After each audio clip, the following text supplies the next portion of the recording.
Yes. What is the meaning of rule of law? Yes, rule of law. Rule of law means all are equal. Rule of law क्या कहता है? All are equal before law. And punishment will be same. Neither president nor any high official above the law. यानी कि कोई भी law से ऊपर नहीं है, चाहे वो प्रेसिडेंट है या कोई भी government official. Rule of law क्या कहता है? Rule of law means all are equal before law. It means punishment will be same, चाहे वो प्रेसिडेंट है चाहे कोई भी गवर्नमेंट ऑफिशियल्स है. Neither president nor any government official is above the law, both are equal. तो इसका मतलब है रूल ऑफ लॉ कहता है हमारी कंट्री में चाहे मैन है विमेन है, ठीक है, किसी भी कलर किसी भी रिलीजन रेस के बेसिस के ऊपर डिस्क्रिमिनेशन नहीं होगा. All are equal. ठीक है. Then violation of rule of law. Violation का मतलब होता है कि कोई भी एग्जांपल दीजिए. जैसे बच्चे आपकी बुक में एक एग्जांपल है स्टार्टिंग में, है ना, स्टार्टिंग में एग्जांपल दी गई है. A government official help his son go into hiding because his son has been given a 10-year jail sentence by a district court for a crime that he has committed. Do you think अगर किसी government official ने ऐसा किया है, उसके बेटे ने कुछ किया, उसने 10 years के लिए उसको जेल हो गई, तो उसने क्या किया? अपने बेटे को क्या किया? छुपा दिया. Do you think it is fair? No. लेकिन जब केस होगा तो चाहे वो गवर्नमेंट ऑफिशियल है चाहे कोई भी है, punishment will be the same. That is crime. ठीक है. जिसने क्राइम किया है उसको छुपा कर रखना भी क्राइम. तो कोई भी है, चाहे गवर्नमेंट ऑफिशियल है कोई भी है, वो भी वायलेट कर रहा है. ठीक है. So next is state 2 reasons why historians refute the claim that the British introduced a rule of law in India. ठीक है. इसका मतलब है हिस्टोरियंस या कुछ लोग कहते हैं कि ब्रिटिशर्स ने हमारी कंट्री में रूल ऑफ लॉ बनाया. Do you think it is right? क्या उस टाइम उनका जो रूल था that were equal to all? आपको मैंने दो एग्जांपल दिए, एक दिया रॉलेट एक्ट और एक दिया सेडिशन एक्ट.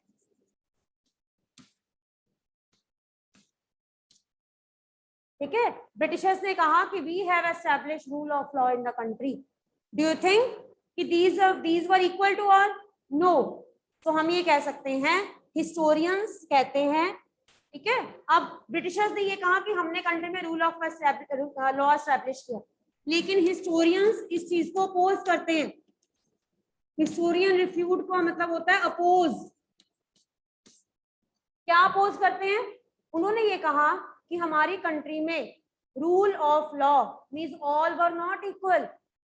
ब्रिटिशर्स कहते हैं कि हमने इंडिया में रूल ऑफ लॉ इंप्लीमेंट किया, लेकिन हिस्टोरियंस कहते हैं कि in India under British rule of law was not equal. Why?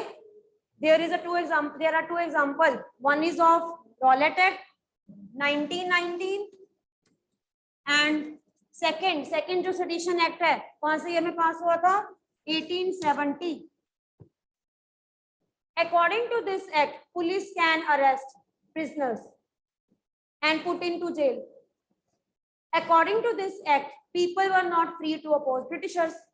तो क्या आपको लगता है all were equal? No. So हम ये कह सकते हैं कि हिस्टोरियन जो कह रहे हैं दैट इज ठीक है, दैट इज राइट, कि ब्रिटिशर्स ने कहा कि हमने इंडिया में रूल ऑफ लॉ एस्टैब्लिश किया, लेकिन हिस्टोरियंस इसको नहीं मानते. वो कहते हैं कि नो डाउट ब्रिटिशर्स ने कुछ रूल्स बनाए थे, लेकिन रॉलेट एक्ट और सेडिशन एक्ट वो एग्जांपल हैं जिनके बेसिस के ऊपर हम कह सकते हैं कि इंडिया में all were not equal. Indians they were exploited. ठीक है. एंड दीज टू एक्ट्स वर क्या थे? These were repressive.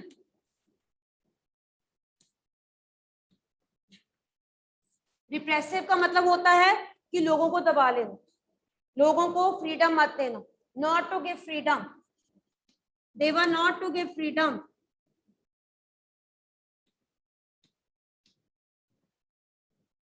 और जब लोगों के पास फ्रीडम ही नहीं है तो लो हम कैसे कह सकते हैं कि ऑल वर इक्वल, ठीक है। So next some important words of this glossary items है ना, जो जो आपको क्रिटिसाइज का मतलब क्या होता है, अपोज, है ना।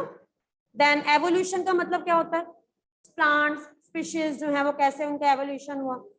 और जब हम किसी बच्चे किसी एक्ट के बारे में पढ़ते हैं, एवोल्यूशन का मतलब होता है ये एक्ट कैसे बना। 2005 अमेंडमेंट सक्सेशन एक्ट का एवोल्यूशन क्या है, एवोल्यूशन का मतलब होता है इसकी बिगिनिंग कैसे हुई वो बतानी। नेक्स्ट इज सेडिशन, सेडिशन का मतलब क्या होता है, काइंड ऑफ रिबेलियन। सेडिशन का मतलब होता है जब जिस टाइम पीरियड में लोग इंडियन ब्रिटिशर्स को अपोज करते थे, तो उस टाइम पीरियड में ब्रिटिशर्स ने कुछ एक्ट बनाए ताकि उनकी एक्टिविटीज को कर्व किया जाए, ताकि वो लोग ब्रिटिशर्स के सामने अपनी आवाज ना उठाएं। सेडिशन। देन इज रिप्रेसिव, मैंने अभी बताया रिप्रेसिव का मतलब होता है to put total control and not to give any kind of freedom to people. एक ऐसी कंट्री जहां पे रिप्रेसिव पॉलिसीज बनाई जाती हैं, लोग ना स्ट्राइक्स कर सकते हैं ना एजिटेशंस कर सकते हैं, and they can be put to jail, ठीक है। So this was the chapter I have completed. Now next is about geography. We will start chapter. Heading of the chapter is land, soil, water. It means this chapter is related to the resources. This chapter is related to the resources. Which are the resources? Land, soil, ठीक है, और क्या है, water और natural vegetation.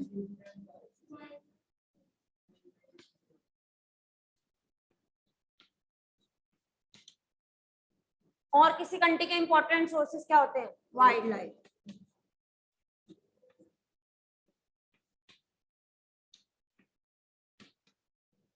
So this chapter is about resources. बच्चे सबसे पहले resources क्या होते हैं।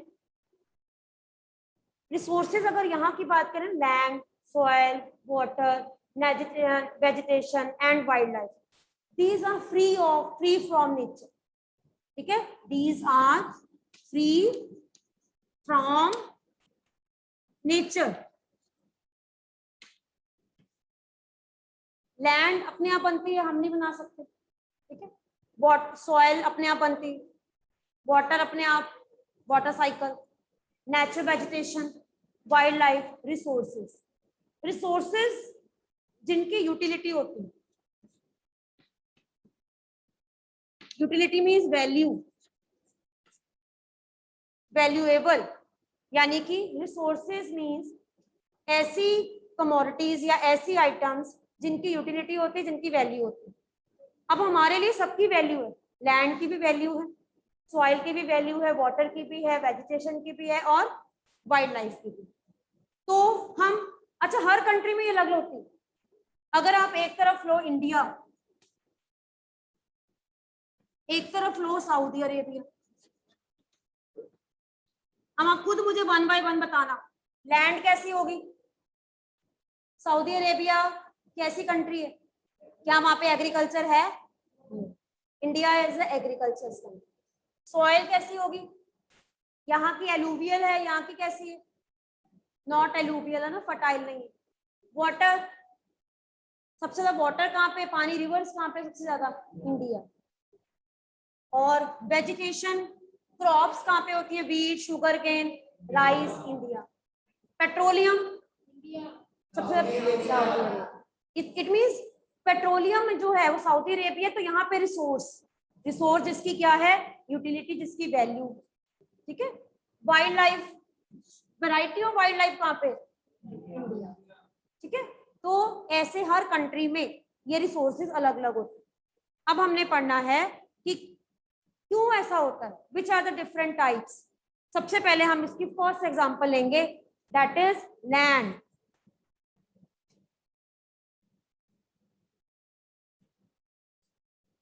That is land.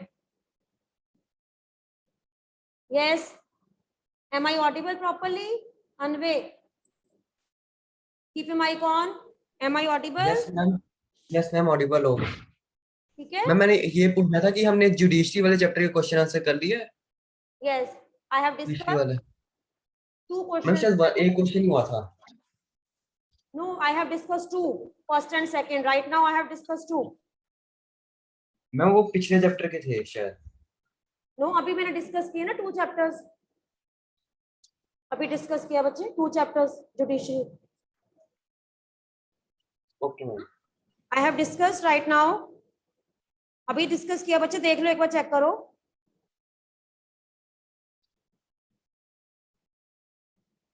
मैम एक आपने डिस्कस किया कि रूल ऑफ लॉ का क्या मतलब होता है, और historians refute the claim that British introduce the law. Okay, ma'am ये ठीक है ठीक है. Yes, sir. आप ये कह रहे हो, wait for 1 minute. Okay, you are talking about judiciary. Yes, हमने ma'am. ये अच्छा डिस्कस नहीं हुआ, चलो ठीक है. नेक्स्ट फर्स्ट चैप्टर बच्चे, ये हमने डिस्कस कर लिया था ना, fundamental rights. Why do you think independent judiciary is necessary to carry out important functions? ये हमारा डिस्कस हो गया था. ये डिस्कस हो गया था हमारा. Yes, wait wait. Yes anyway, keep your mic on. Keep your mic on anyway. हाँ जी. हाँ जी मैम, हो गया था. ओके, ये हो गया था. एक बार फिर से आप रिपीट कीजिए बेटा. Why do you think an independent judiciary is necessary to carry out the important functions? हाँ जी. Independent judiciary is important so as to provide fundamental rights to all and provide full legal protection to all. ठीक है. हाँ जी. Next. Any other point? Why independent judiciary is necessary? We need independent judiciary to provide full legal protection to the citizens. Anyone can approach court, ताकि कोई भी जो है वो court जा सके बिना किसी डर के. अगर लोगों को ये डर होगा कि जुडिशरी इंडिपेंडेंट नहीं है, जजेस के ऊपर प्रेशराइज किया जा सकता है जजेस को, तो नोबडी विल गो. ठीक है. Independent judiciary is must in any country so that people should be given proper legal protection. That is the main importance. It is right? It is clear? हाँ जी प्रबल. Yes बेटा. प्रबल. हाँ जी. Ma'am yes ma'am यही वाला. नहीं, second question ma'am second question. Ma'am second question. Ma'am 1 minute. How do you think the right to constitutional remedies that connect to the idea of judicial review? बच्चे आपने ना fundamental rights पढ़े होंगे. सुनो, पहले फंडामेंटल राइट्स पढ़े हैं, उसमें हमने सबसे लास्ट राइट पढ़ा था right to constitutional remedy. Right to constitutional remedy क्या कहता है कि अगर आपका कोई भी फंडामेंटल लॉ जो है वो वायलेट होता है तो you can go to court. And judicial review क्या होता है? मैंने आपको पार्लियामेंट का एक फंक्शन बताया था कि पार्लियामेंट जो है, ठीक है, पार्लियामेंट कोई भी लॉ पास करती है तो जुडिशरी उस लॉ को फिर से चेंज करने के लिए पार्लियामेंट को कह सकती है. क्योंकि अगर पार्लियामेंट कोई भी लॉ पास करती है, जैसे मैंने आपको एक एग्जांपल दिया था कि एक एक्ट पास हुआ था और सुप्रीम कोर्ट ने पार्लियामेंट को वो एक्ट जो है वो दोबारा से इसको मॉडिफाई करने के लिए कहा. इसका मतलब क्या है कि पार्लियामेंट जो है, पार्लियामेंट के द्वारा पास किया गया कोई भी लॉ जो है, सुप्रीम कोर्ट उसको दोबारा से मॉडिफाई करने के लिए कह सकते हैं. इस पावर को क्या बोलते हैं? Judicial review. तो आपको ये पता होना चाहिए कि दोनों एक दूसरे से मिलते हैं. इसका मतलब क्या है कि right to constitutional remedy citizens को प्रोटेक्शन देता है कि हम सुप्रीम कोर्ट में अपील करके अपने राइट्स को प्रोटेक्ट कर सकते हैं.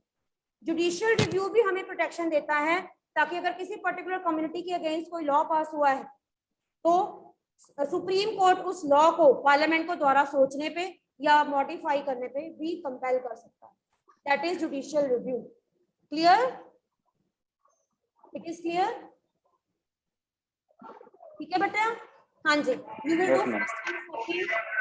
तो बच्चे ये जजमेंट बताया गया है, थर्ड फोर्थ नहीं करोगे आप. Yes. Now fifth. Why do you think the introduction of PIL is a important step? आपने PIL के बारे में बताना है. Yes, Prabal, tell me PIL क्या होती है? How it ma'am is? Yes ma'am PIL is a public interest litigation. हाँ जी. It allowed any individual or organization to file PIL in the High Court or Supreme Court. It helps poor people and labor. It posts letter or telegram to High Court or Supreme Court. Basically, in PIL there are organizations and it helps poor people by saving their time and money, and Yes. poor people do not need to go to the court and handle their case. Yes, very good. So you have to write first, second, and fifth question. First, second, and fifth question. And even I have discussed with you previous questions also. जो पुराने question है, जो some students they were asking, ma'am, we want discussion on those questions. Clear? बाकी questions जो है discussion part हैं. ठीक है? आगे देखिए ग्लॉसरी में एक्विट का मतलब होता है person that is not guilty, जिसको छोड़ दिया जाता है. तो आपको याद है लक्ष्मण केस में कौन इक्विटेड था, किसको छोड़ दिया गया था? एक्विटेड. यस, उसके ब्रदर इन लॉ जो सुभाष था, एक्विटेड, जिसको गिल्टी नहीं माना गया. अपील करना लोअर कोर्ट से हाई कोर्ट. कंपनसेशन क्या होता है? जैसे हाकिम शेख को मिला था, कंपनसेशन किसको मिला? हाकिम शेख को. किसने दिलाया? सुप्रीम कोर्ट ने दिलाया था, जब उसको किसी भी हॉस्पिटल में एडमिट करने से मना कर दिया था. एविक्शन, एविक्शन क्या होता है? रिमूव कर देना. देन वायलेशन, वायलेशन क्या होता है? Breaking of law. So now I think all questions are clear. Any other student? Avni, Avni बेटा, it is clear? Yes, ma'am. Okay. Yes, ma'am. Should I start this geography? Anji? Okay. Now I have discussed with you that each country has its own resources. Her country के अपने resources होते हैं. सबसे पहले अब हम पढ़ेंगे land के बारे में. Land is a very important natural resource. तो land जो है वो कैसे एक important रोल प्ले करती है और किस तरह से इसकी टाइप्स हैं, ठीक है, वो हमने बताना है. सबसे पहले बच्चे हमने कवर करना है लैंड. लैंड जो है that is a natural resource. Natural का मतलब होता है नेचर बनाती है. आपको पता है हमारी पूरी अर्थ 30% लैंड कवर करती है. हमारी पूरी अर्थ जो है 30% लैंड जो है वो कवर करती है. 30% लैंड है हमारे पास, बाकी क्या है? वाटर.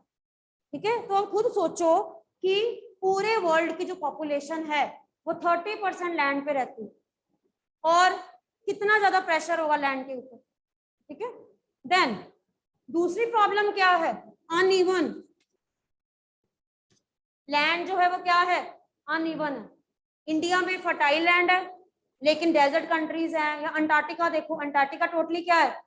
फ्रीजिंग कंट्री है ना. या वर्ल्ड में अफ्रीका कंट्री बिल्कुल डिफरेंट है. तो अनइवन का मतलब होता है सारी की सारी लैंड एक जैसी नहीं. ठीक है. और इसीलिए ऐसे एरिया जो फर्टाइल होते हैं वहां पे पॉपुलेशन, जो फर्टाइल एरिया होते हैं वहां पे पॉपुलेशन क्या होगी? क्या होगी? हाई. हाई को डेंस भी कहते हैं, डेंस को थिक भी कहते हैं. समझ आया? नोट करो वर्ड्स बेटे, साथ साथ वर्ड्स नोट करो. हाई पॉपुलेटेड एरियाज कौन से होते हैं? जहां पे लैंड क्या होती है? फर्टाइल. जहां पे बैरन लैंड होगी, बंजर होती है, या डेजर्ट होगी, वहां पे पॉपुलेशन क्या होगी? पॉपुलेशन क्या होगी? लेस. लेस को स्पार्स भी कहते हैं और थिन भी कहते हैं. ये वर्ड्स याद रखो. अब मैं आपसे ये पूछती हूँ, suppose why some areas are highly populated, why some areas are densely populated, ठीक है, या फिर why some areas are thickly populated, तो आंसर विल बी सेम. अगर मैं आपसे ये पूछती हूँ कि why some areas are less populated, why some areas are sparsely populated, why some areas are thinly populated, then answer will be same. तो अब हमें इन दोनों का आंसर ढूंढना है. हाई पॉपुलेशन का क्यों होती है और लो पॉपुलेशन क्यों? ठीक है. नंबर 1, सबसे पहले स्पार्स, स्पार्स का मतलब होता है थिन, ठीक है। सबसे पहले हम इनका आंसर ढूंढेंगे कि थिनली पॉपुलेशन क्यों होती है, रीजन क्या है थिनली पॉपुलेशन। तो मैं ये पहले रेज कर रही हूँ। अब मैं जो पॉइंट्स बताऊंगी वो इसके लिए है स्पार्सली पॉपुलेटेड। सबसे पहले होती है टोपोग्राफी।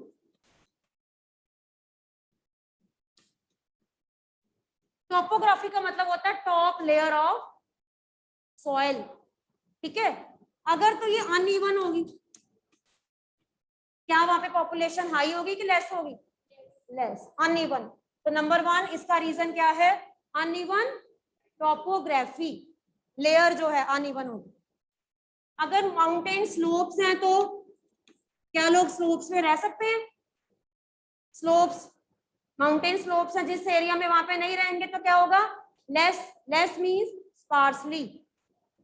नेक्स्ट इज, अगर किसी पर्टिकुलर एरिया में फ्लड्स आते हैं, वाटर लॉगिंग होती है, तो वाटर लॉगिंग होगी, फ्लड्स आते हैं, पानी जो है वो जमा हो जाता है, तो ऐसे एरिया में पॉपुलेशन क्या होगी, लेस, ठीक है। थिक फॉरेस्ट एरियाज, अगर किसी एरिया में बहुत ज्यादा फॉरेस्ट है, पॉपुलेशन क्या होगी, लेस, क्योंकि वहां पे फॉरेस्ट है, वाइल्ड लाइफ, और जितने वाइल्ड लाइफ ज्यादा होंगे तो वहां पे पॉपुलेशन क्या होगी, लेस, ठीक है। देन अगर एरिया डेजर्ट है तो लेस, क्योंकि डेजर्ट सॉइल होगी तो कल्टीवेशन या एग्रीकल्चर पॉसिबल नहीं, क्लियर। सो अगर मैं आपसे ये कहती हूँ कि which are the area, which are the reasons why some areas are less sparsely और थिनली पॉपुलेटेड, और बता सकते हो कि एट नॉट एलुवियल सॉइल, जहां पे सॉइल एलुवियल नहीं होती, ठीक है। कुछ एरिया जो माउंटेन के पास हैं, डेजर्ट एरियाज हैं, या जहाँ पे एलुवियल सॉइल नहीं होती है, तो ये रीजंस हैं जहां पे अनइवन डिस्ट्रीब्यूशन होता है, लेस होती है पॉपुलेशन। अब हम करेंगे मोर। मोर कहाँ पे होती है, ज्यादा कहाँ पे होगी, ये इसको सोचो, हम कहाँ पे रहते हैं, बताइए। अब हम बताएंगे, हाईली भी कह सकते हो, डेंस भी कह सकते हो, dense, densely. Why some areas are densely populated, इसके लिए नंबर 1, हम जिन एरियाज में रहते हैं, plains areas, plains areas. Why, क्योंकि प्लेन्स एरियाज में क्या पॉसिबल होता है, क्या पॉसिबल होता है, एग्रीकल्चर, इंडस्ट्रीज, वहां पे इंडस्ट्रीज लगाना बहुत इजी होता है, और क्या मिलता है, वाटर। प्लेन एरियाज में आपको वाटर फैसिलिटी क्या मिलती है, प्रॉपर, नहीं तो हिली एरियाज में, डेजर्ट एरिया में पानी की क्या होती है, शॉर्टेज, हाँ, ट्रांसपोर्टेशन। और कौन से एरिया में, वैलीज, वैलीज क्या होती हैं, माउंटेन एरियाज जो हैं उनके बीच के जो एरियाज होते हैं, ठीक है, ये इनको कहते हैं वैलीज। माउंटेन एरियाज के जो सेंटर के एरियाज होते हैं, यहाँ पे भी पॉपुलेशन होती है, क्योंकि यहाँ पे ग्रेजिंग ग्राउंड्स बहुत होते हैं, तो जो लोग माउंटेन एरियाज में रहते हैं ना, वो अपने एनिमल्स को लेकर नीचे एरियाज में आ जाते हैं, ग्रेजिंग ग्राउंड्स, तो यहाँ पे भी पॉपुलेशन ज्यादा होती है, जो वैलीज होती है। देहरादून वैली है, दून, दून मतलब वैली, देहरादून वैली है, वहां पे पॉपुलेशन ज्यादा होगी as compare to hilly areas, ठीक है, यानी कि जो हिली एरिया से नीचे वाले एरियाज हो, ठीक है। देन और कौन से एरियाज, प्लेन्स की बात करें, then coastal plains. Coastal plains में पॉपुलेशन ज्यादा होगी कि कम, ज्यादा, क्योंकि वहां पे पोर्ट सिटीज होती हैं, पोर्ट सिटीज में एक्सपोर्ट इंपोर्ट होता है, फिशिंग, ठीक है। तो अब आप मुझे खुद बताओ, डेजर्ट में ज्यादा पॉपुलेशन होगी कि कोस्टल प्लेन्स में, कोस्टल। जैसे मुंबई जो है, नो डाउट ये ओशन के पास है, but it is highly populated, so this is the reason why some areas are densely populated, because humans को जो भी प्रॉब्लम्स हैं या जो भी फैसिलिटीज हैं, वो इन एरियाज में ज्यादा अच्छी तरह से, रेलवे, यहाँ पे रेलवे ज्यादा कनेक्टेड हो सकता है, ट्रांसपोर्टेशन, कम्युनिकेशन। कई बार आपने देखा जब आप हिली एरियाज में जाते हो नेटवर्क कनेक्शन की प्रॉब्लम आती है, तो यहाँ पे प्लेन एरियाज में इतनी नहीं आती। तो this is the reason why many people prefer to live near, why many people prefer to live near plains areas कह लो, या रिवर्स के पास भी रहना पसंद करते हैं। ठीक है, तो ये है लैंड। अब आ जाओ लैंड के यूजेस। अभी पहले मैंने बताया कि लैंड जो है अनइवन है, तो उसका क्या फायदा और क्या लॉस होता है। अनइवन का मतलब जितनी इवन होगी वहां पे ज्यादा होंगे लोग, अनइवन होगी तो लोग कम होंगे। अब बच्चे नेक्स्ट है लैंड के यूजेस, इसको बोलते हैं लैंड यूज पैटर्न। लैंड को हम कैसे कैसे यूज कर सकते हैं। सपोज अगर आपकी विलेज में लैंड है तो क्या करोगे, क्या करोगे विलेज में लैंड है तो एग्रीकल्चर। ठीक है, विलेज में तो इतनी फर्टाइल लैंड होगी, आपको एग्रीकल्चर करने में फायदा होगा। नंबर 2, सपोज फॉरेस्ट एरियाज हैं। फॉरेस्ट एरियाज में क्या हम पेड़ों को काट कर वहां पे इंडस्ट्रीज बनाना बेनिफिट में है? नो, क्योंकि फॉरेस्ट एरिया से हमें क्या मिलेगा? टिम्बर। फर्स्ट हम यूज कर सकते हैं एग्रीकल्चर के लिए, सेकंड हम फॉरेस्ट को यूज करते हैं, क्यों यूज करते हैं? टिम्बर। और ट्रीज हमें क्या देते हैं? वुड तो देते ही, और क्या देते हैं? तो लैंड का फायदा देखो, एग्रीकल्चर, फूड क्रॉप्स, खाने के लिए फूड क्रॉप्स हमें यहाँ से मिलती हैं। सांस लेने के लिए ऑक्सीजन जो है that is possible only through land. Third है, और लैंड का क्या यूज होता है? जो प्लेट्यूज एरियाज हैं, सुनो, प्लेट्यूज एरियाज में ना एग्रीकल्चर होगी ना फॉरेस्ट होंगे। जो प्लेट्यूज एरियाज होते हैं वहां पे क्या होती है? माइंस। ठीक है, कौन कौन सी माइंस होती हैं? कोल की, आयरन की, गोल्ड की। ठीक है, कोल, आयरन, गोल्ड, माइंस, माइनिंग। तो लैंड के ये अलग अलग यूजेस हैं। लेकिन अगर ये तो सारा है सिटीज के बाहर, ये सारा है सिटीज के बाहर, 3 हो गए ना यूजेस। फोर्थ यूज क्या हो सकता है लैंड का? जो लैंड एग्रीकल्चर के लिए भी नहीं है, फॉरेस्ट भी नहीं है, माइनिंग भी नहीं है, वहां पे हम क्या बनाते हैं? Buildings. Fourth is land use होती है बिल्डिंग बनाने के लिए, घर बनाने के लिए, हाउसिंग। उस पे हम क्या कर सकते हैं? लैंड पे अपना घर बना सकते हैं। ठीक है, और सिटी की लैंड को और क्या कर सकते हैं? इंडस्ट्री। सिटी में हम लैंड के ऊपर इंडस्ट्री बना सकते हैं। और जो गवर्नमेंट की लैंड है उस पे क्या बन सकती हैं? Roads and railway tracks. Roads and railway tracks. Clear? So ये हमारे लैंड यूज पैटर्न है कि हम लैंड को इसलिए यूज करते हैं। नेक्स्ट है लैंड के हमें यूजेस पता होना चाहिए कि लैंड को हम कितनी तरह से यूज कर सकते हैं। नेक्स्ट, जो बच्चे लैंड होती है ना उसके 2 मेन फैक्टर है। एक तो हो गया फिजिकल फैक्टर, फिजिकल फैक्टर, ठीक है, एक होता है ह्यूमन फैक्टर।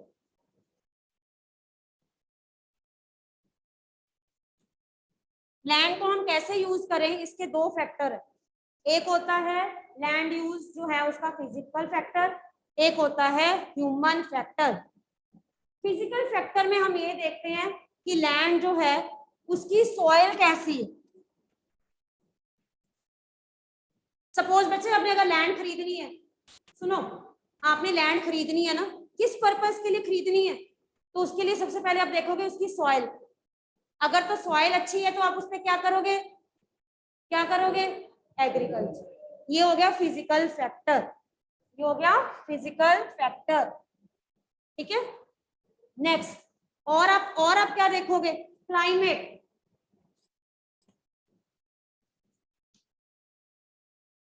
सॉइल तो डेजर्ट एरियाज में बहुत ज्यादा, क्या वहां पे लैंड खरीद लोगे? क्या चेक करोगे? क्लाइमेट। आपने लैंड खरीदनी है सपोज, तो पहले आप सॉइल चेक करोगे, दूसरा क्या चेक करोगे? क्लाइमेट। ठीक है। थर्ड आप चेक करोगे कि उस एरिया से आपको क्या क्या मिलता है, मिनरल्स कितने हैं उस सॉइल में। सपोज हमने माइंस खरीदनी, सपोज किसी पर्सन ने माइन जो इन्वेस्टमेंट करनी है, माइंस जो है उसमें पैसा लगाना है, तो वो देखेगा कि उस लैंड के आसपास कितने मिनरल्स हैं, आयरन माइंस हैं, कोल माइंस हैं, गोल्ड माइंस है कि कॉपर माइंस। तो फिजिकल फैक्टर ऑफ सॉइल का मतलब होता है, यानी कि फिजिकल फैक्टर का मतलब है कि जब हम लैंड यूज करते हैं तो उसके लिए ये फैक्टर देखते हैं कि सॉइल कैसी है, क्लाइमेट कैसा है, और उस एरिया में मिनरल्स कितने हैं लैंड के अंदर। ठीक है। ह्यूमन फैक्टर में सिर्फ दो हैं, population and technology. Population and technology, इसका मतलब क्या है, बहुत ध्यान से सुनना। एक ऐसी कंट्री वहां पे सॉइल भी बहुत अच्छी है, क्लाइमेट भी बहुत अच्छा है, मिनरल्स भी बहुत अच्छी है, लेकिन पॉपुलेशन अगर एजुकेटेड ही नहीं है तो क्या वो इनको ड्रॉ कर सकते हैं, इनको निकाल सकते हैं? नो। तो पॉपुलेशन कैसी चाहिए? कैसी चाहिए? इंटेलिजेंट। टेक्नोलॉजी बैकवर्ड होनी चाहिए कि मॉडर्न? ठीक है। इसका मतलब है किसी कंट्री में, अब जैसे जापान और बांग्लादेश की बात करें, सुनो बहुत ध्यान से सुनो, जापान और बांग्लादेश की बात करें। ठीक है। जापान में ये क्या है, पॉपुलेशन क्या है, जापान की पॉपुलेशन बांग्लादेश की पॉपुलेशन से क्या है, इंटेलिजेंट है और ज्यादा भी। टेक्नोलॉजी की बात करें तो ज्यादा एजुकेटेड है जापान, बांग्लादेश में टेक्नोलॉजी मॉडर्न नहीं। तो इसीलिए अगर बांग्लादेश में लैंड भी है या रिसोर्सेज भी हैं तो उनको प्रॉपरली एक्वायर नहीं किया गया। तो ये फैक्टर्स होते हैं किसी भी पर्टिकुलर एरिया के लैंड यूज के जो फैक्टर्स होते हैं। क्लियर? इसके बाद हम लैंड को क्लासिफाई कर सकते हैं कि लैंड कितने तरह की होती है। क्लासिफिकेशन ऑफ लैंड, बहुत ध्यान से नोट करो। Classification of the land on the basis of ownership. Owner का मतलब होता है कि इस लैंड के ऑनर कौन है।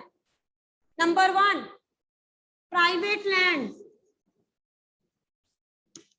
प्राइवेट लैंड, आपका घर जो है वो क्या है, किसमें आएगा? Private land. Your own house, that is private, उसके पेपर आपके पास है। ठीक है। Number 2, community land. Community land मतलब आपके घर के बाहर, आपके घर के बाहर जितनी भी लैंड है वो क्या है, कम्युनिटी लैंड। कम्युनिटी लैंड जो मतलब कॉमन प्रॉपर्टी, जिसको आप पब्लिक प्रॉपर्टी भी कहते हो, common property. Tell me the example of common property. Parks, buildings, जो गवर्नमेंट बिल्डिंग्स हैं, गवर्नमेंट बिल्डिंग्स, गवर्नमेंट हॉस्पिटल्स, ठीक है, और bus station, police station, railway station, roads, ये सारी क्या है, कॉमन प्रॉपर्टी यानी कि कम्युनिटी लैंड। तो लैंड ओनरशिप के बेसिस के ऊपर लैंड जो है वो क्या होती है, प्राइवेट मतलब हमारी अपनी, जो हमारा घर है, और कम्युनिटी का मतलब जो होती है सबकी, सबकी क्या होती है, कॉमन लैंड होती है। ठीक है। So these are the some of the features of land. लेकिन आपको पता है लैंड आगे से आगे चेंज हो रही है। क्यों चेंज हो रही है लैंड? क्या फैक्टर्स हैं? पॉल्यूशन। हमारी जो लैंड है वो आगे से आगे क्या हो रही है, चेंज हो रही है। कल हम करेंगे why land is changing and what is our duty.